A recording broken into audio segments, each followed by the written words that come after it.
In this video, I'm taking a close look at a few birth charts that display red flags when it comes to personality.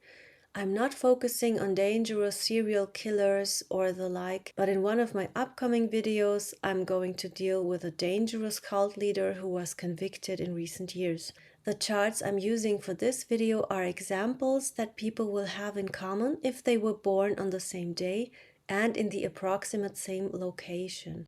What makes a chart unique is the ascendant at the exact moment of birth. Knowing the ascendant opens the door to extremely precise analytical and predictive tools. So therefore, my point here is to demonstrate important astrological markers that can help us identify potentially toxic traits even without the ascendant, because we will most likely not know the exact birth time of our work colleagues or whoever we might have issues with. It's extremely important to note that these red flags are always to be seen in context and never as isolated elements. Any isolated, generalized statement such as planet so-and-so in a mutable sign means that the person is unreliable is totally inaccurate, judgmental and shallow, and will never be uttered by anyone who understands not only the practical, technical, but also the ethical dimensions of practicing astrology.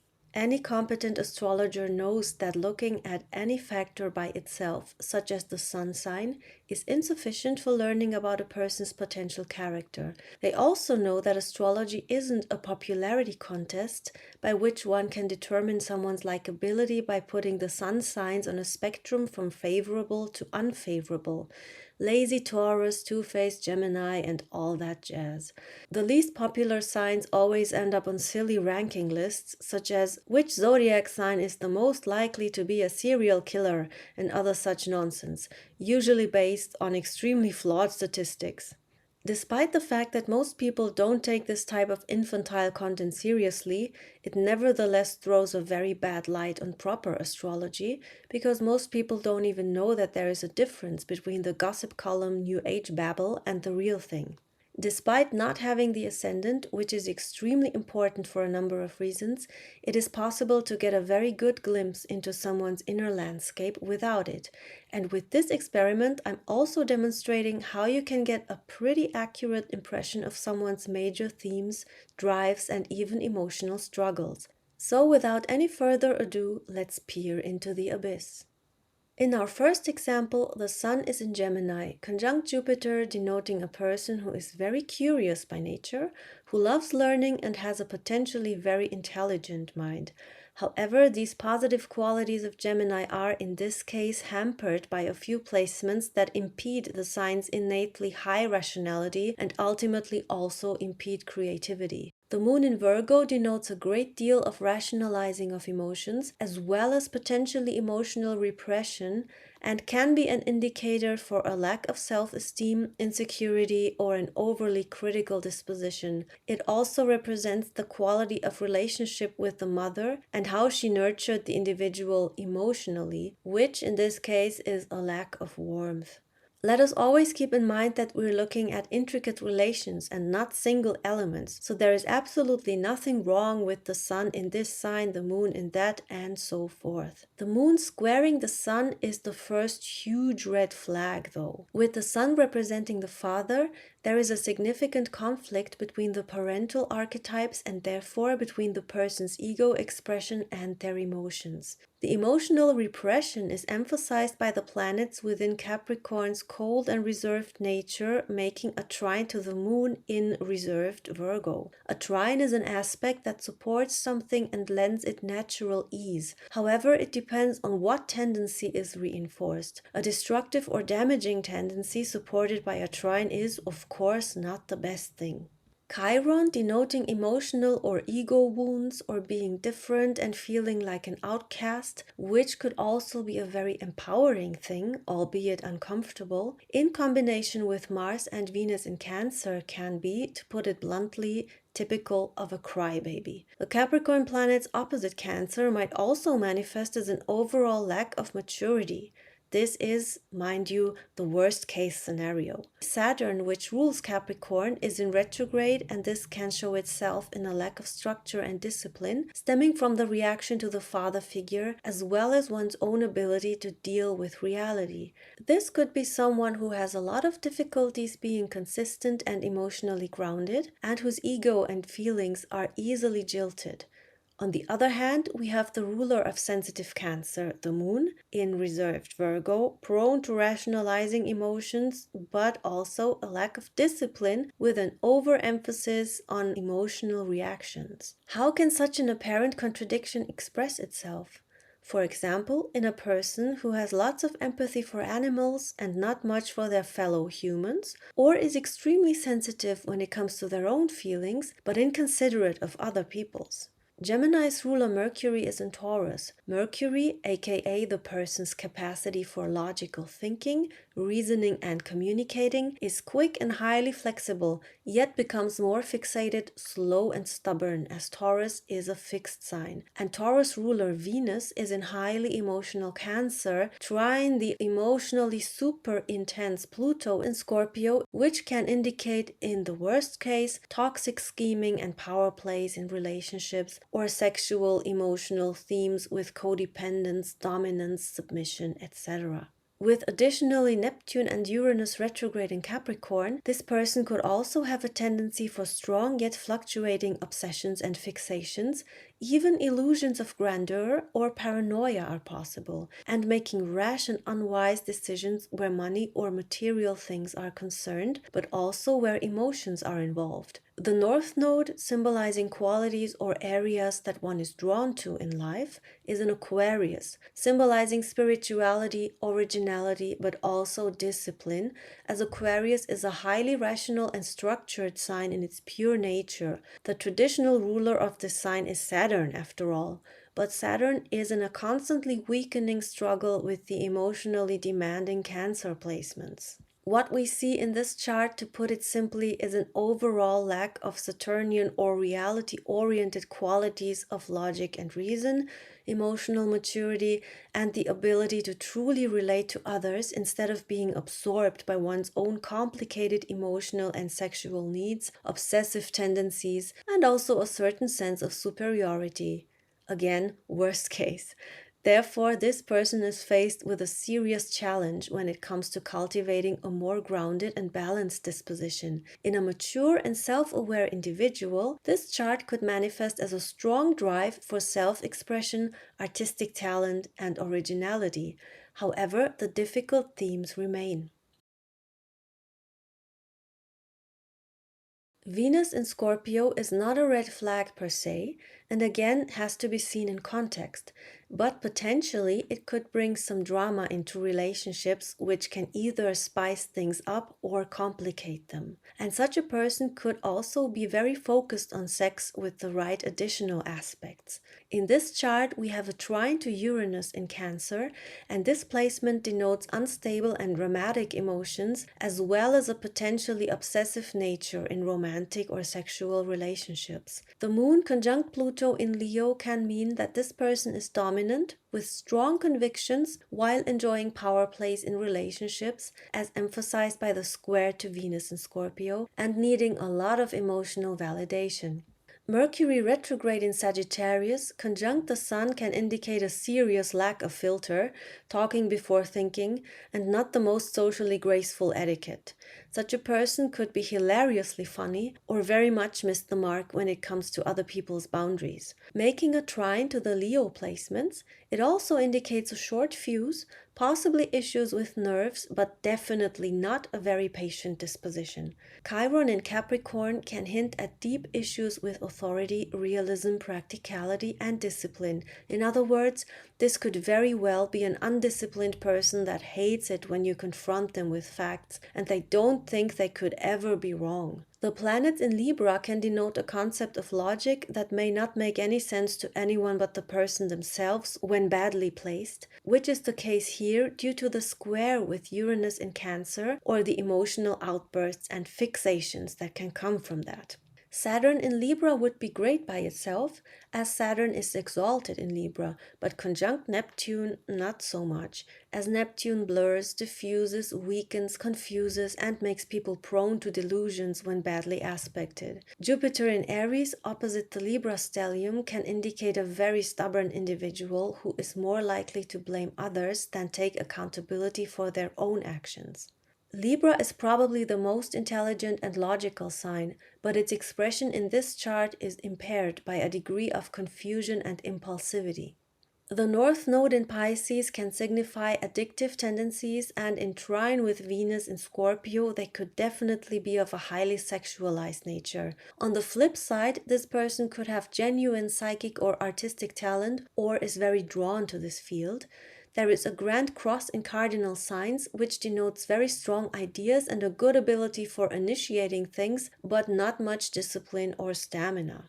The possible manifestations of this chart could be, for example, again, worst case scenario, a person who is obsessed with someone who is unattainable or projects ideas onto others that are logical and real in their own mind but not objectively, such as weird theories and a habit of constantly blaming people for things that these people might be totally uninvolved in. Their fixations could also, for example, lead them to thinking of someone as their enemy who in reality doesn't even think or care about them. An inflated sense of self that meets with high emotionality and impulsivity, and a general lack of elements to rein them in. This is one of the most telling red flag combinations that can result in a gifted, fun person, but not when their self-awareness and sense of reality is too compromised. Imagine such an individual being open to substance abuse. Not a good path.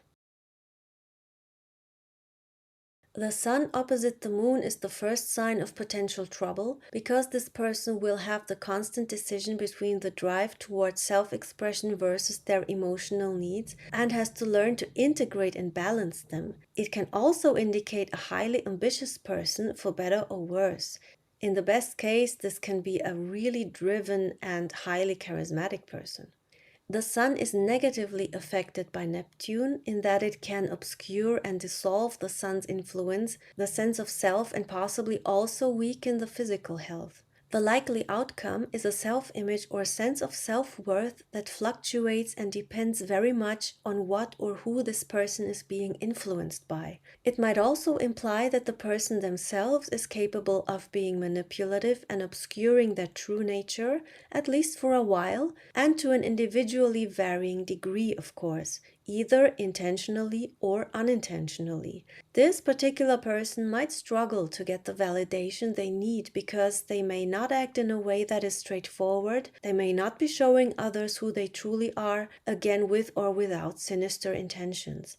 This can be somebody who frequently reinvents themselves, takes up new interests, but also might be fixated on a certain idea or person, most likely in some kind of psychosexual context.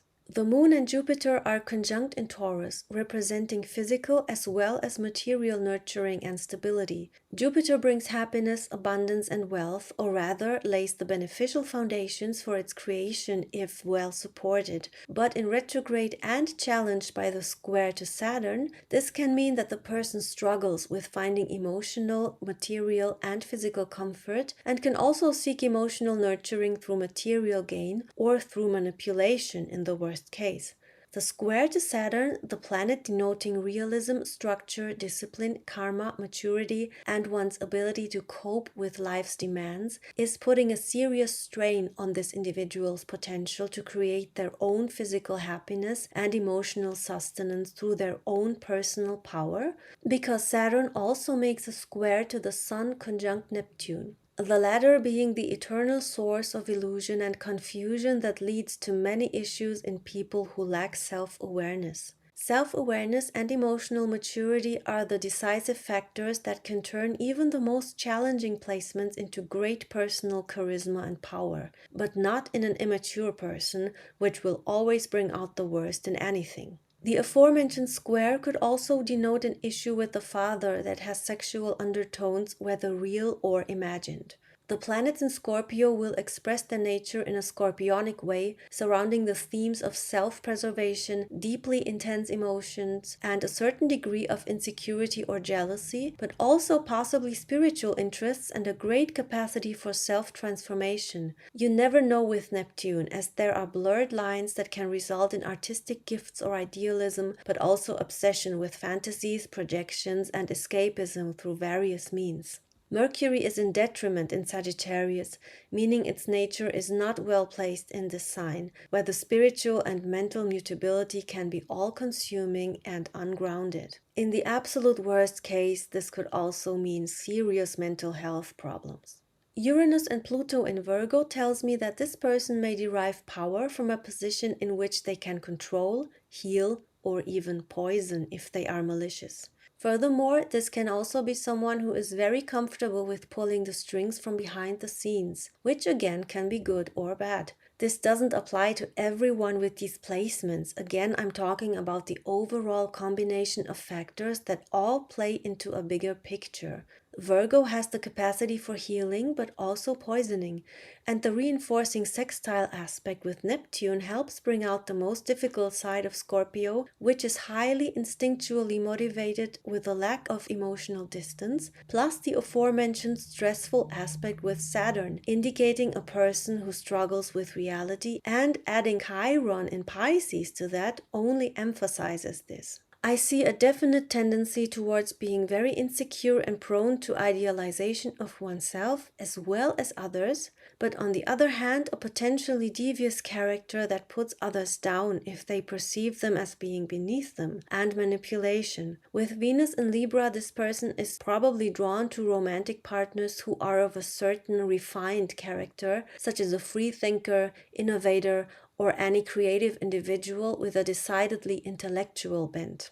With Chiron making a T-square, a highly stressful aspect with the Sagittarius and Virgo placements, I get the impression of someone who could probably be easily hurt or jilted and lacks the necessary emotional distance, and when they get an idea into their head, they are immersed and focused on it.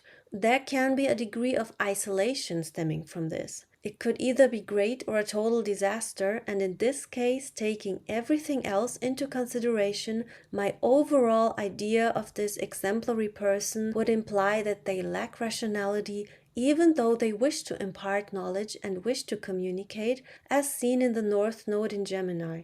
But their mind is ungrounded, their identity fluctuating. They have a tendency towards being extremely motivated by sexual and manipulative drives, and they could even be somewhat dangerous when they find someone they can influence, such as an emotionally needy person who looks up to them. On the other hand, they themselves are much more easily manipulated than they might think, if the right predatory individual comes along. This is a really difficult chart, and the person it belongs to will have quite a few issues to work through. The Sun is in Aquarius, which denotes an open mind to spiritual ideas, and in the rather disciplined sign Aquarius should also indicate a person who has an emotionally detached view. However, we have aspects and combinations that impede rational, logical, or emotionally controlled attitudes that one should expect from the pure Aquarius nature. Conversely, we get a rather large focus on the person's own emotions, making them not too empathetic towards others, yet very much so towards themselves. This is a pattern we see throughout this video's examples. Let's look at Aquarius' traditional ruler Saturn. Saturn is retrograde and in detriment in Cancer. This is not exactly a hyper-rational lens, and representing one's ability to put one's ego into perspective with reality and deal with reality's demands. This Saturn here isn't exactly well equipped for that. Cancer's highly emotional nature doesn't agree with the Saturnian principles at all. And in retrograde we have, as noted in previous examples, another hint at a lack of stability from the father's side. The moon square Saturn symbolizes the parental conflict between between the mother and the father, as well as a conflict within the person's own emotional landscape. Conjunct Chiron and Jupiter, remember Jupiter is known for exaggeration, for good or bad, and Chiron in Aries denotes an ego that needs a lot of validation. The moon in Aries is a clear red flag for emotional impulsivity and a lack of restraint that is only amplified by the square to Saturn. This person could very well become obsessively fixated on something or someone as well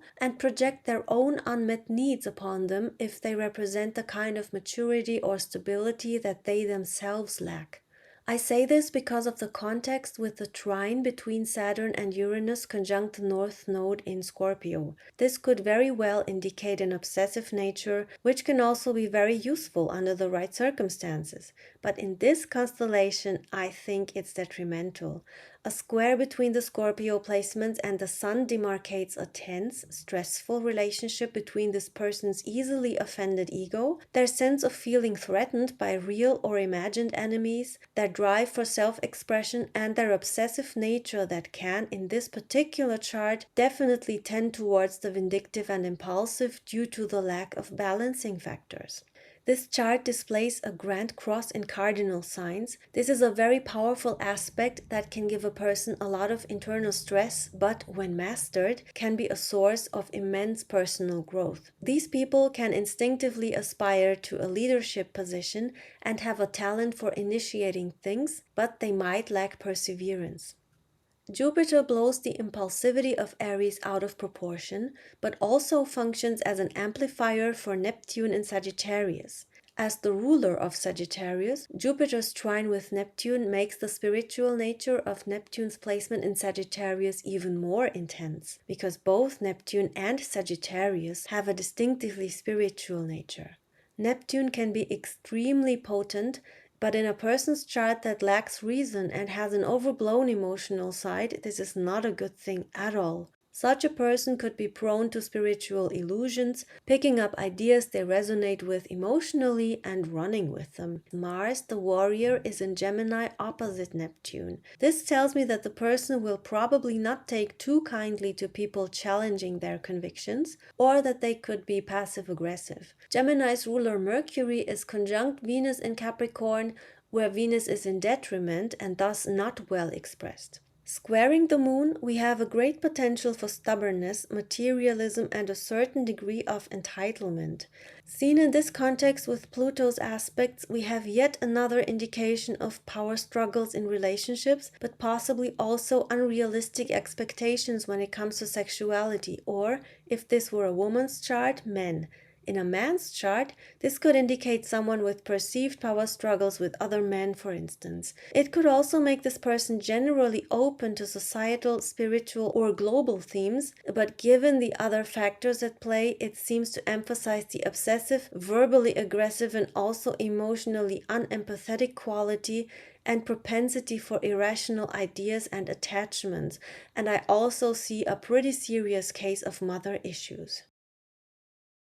The last example chart has an absolutely massive stellium in Sagittarius. Let's remember what Sagittarius' pure nature is like: optimistic, spiritual, outgoing, blunt, adventurous, but also quite impulsive and potentially fickle, going from one interest to the next with not much patience for detail and generally rather impatient.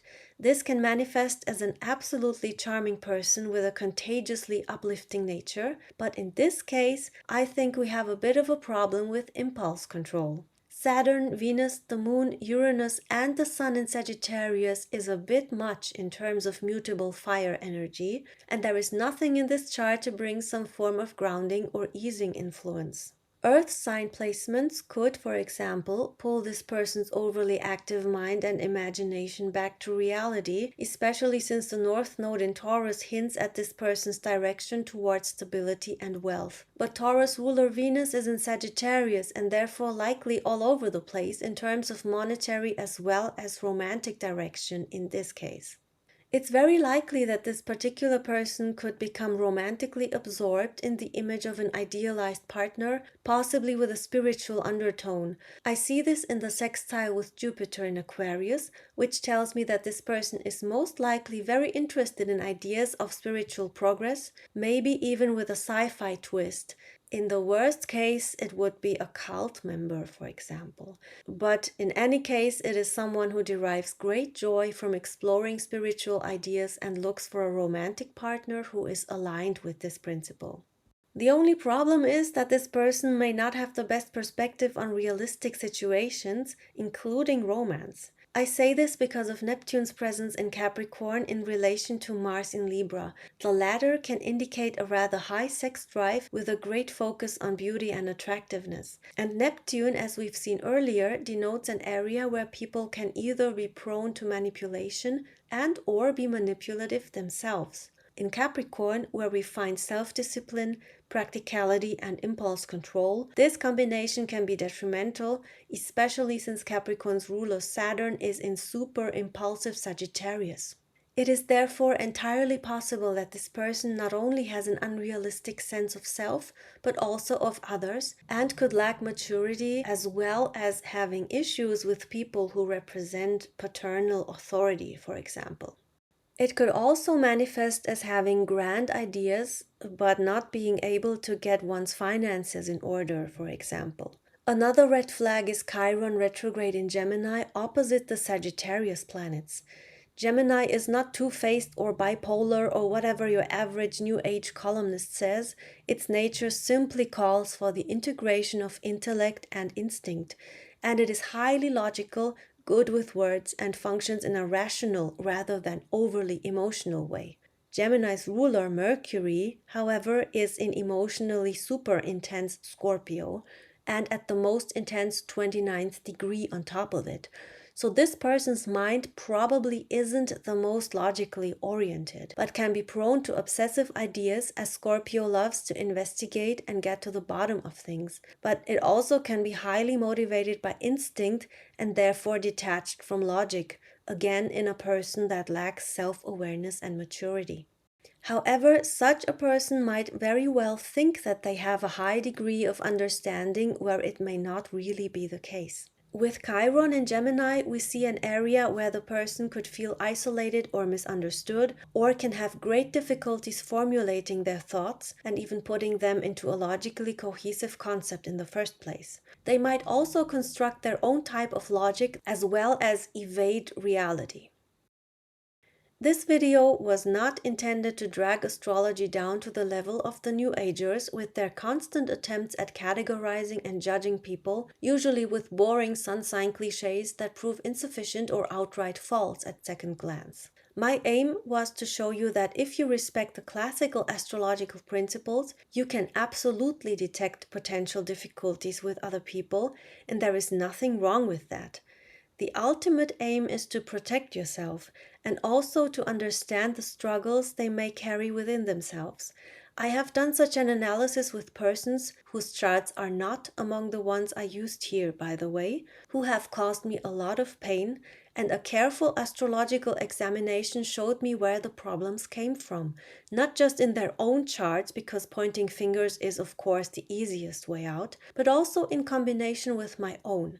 The result for me personally was not only a greater degree of awareness for myself and my own mistakes and accountability, but also a much deeper understanding and even empathy for the people who wronged me. Nothing excuses us from personal responsibility, and astrological placements are never to be blamed for perceived character flaws. Some of the most difficult charts can be catalysts for immense creativity, charisma, boldness, and powerful action. But in less mature individuals, those who are arrogant and refuse to grow up, they can cause anxieties, hang-ups, aggression, unacknowledged anger, or cognitive dissonance. And these individuals may not even be aware that it's not everyone else who is going in the wrong direction, but them. For instance, they may genuinely be unaware that their behavior puts people off, or that they are constantly blaming others for their own mess, or that they simply don't want to grow up and will do everything humanly possible to escape the discomfort of becoming an adult. These things and so many more can be seen in a birth chart, but the birth chart is not a definitive, fatalistic, and deterministic sentence for someone's personality or life path. It is more like a map of the soul, demonstrating natural gifts, predispositions, and instinctual patterns that can be triggered into either destructive or constructive action by the chart owner's free will. The more difficult a chart, the greater the challenge for the individual to wake up and look in the mirror. But this principle is of course valid for all of us, as no one is exempt from growing up and learning. To reiterate, it is always combinations that indicate impulsivity, emotional imbalance, and overblown ego, etc., that can make people turn on others, disrespect their boundaries, or make them prone to delusional thinking, and so forth. But the factors will always appear in context and combination and never in isolation, and the analysis must never come from a place of judgment or short-sighted bias. You have to use discernment, common sense, and cold observation, and you must be competent in astrology. Simplified, judgmental, or flimsy New Age modern astrology concepts don't do anyone justice and pose a serious danger for misinterpretation. It is also extremely unfair to the person whose chart is being analyzed in such an insufficient manner.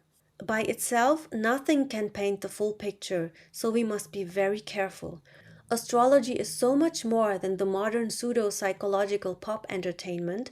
It is a tool that can help us optimize our lives without being dependent on it. If you make everything depend on the stars, you're doing it wrong, sorry.